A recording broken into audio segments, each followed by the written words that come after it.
खरसुंडी तालुका आटपाडी येथे आज सकाळी 11:30च्या सुमारास खरसुंडी नेलकरंजी रस्त्यावर वीज वितरण ऑफिस जवळ ओढ्यात कंटेनर पलटी झाला। कोणतीही जीवितहानी झाली नाही, मात्र वाहतूक ठप्प झाली।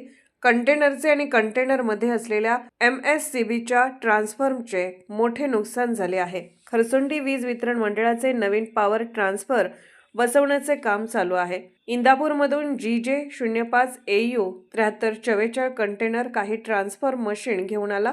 खरसुंडी वीज वितरण ऑफिस जवळ आला असताना ओढ्याजवळील चढावर कंटेनर चालकाचे नियंत्रण सुटल्याने रस्त्यावर कंटेनरची पलटी झाली।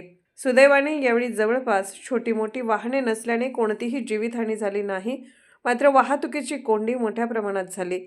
तातडीने वीज वितरणचे अधिकारी श्री तळेकर यांनी पोलीस प्रशासनाला कळवून गावकरी आणि सहकारी यांच्या मदतीने कंटेनर हटवण्यासाठी JCB क्रेनची व्यवस्था केली। रस्ता खुला करून वाहतूक सुरळीत करण्यासाठी व्यवस्था केली। यावेळी बघ्यांची मोठी गर्दी झाली होती।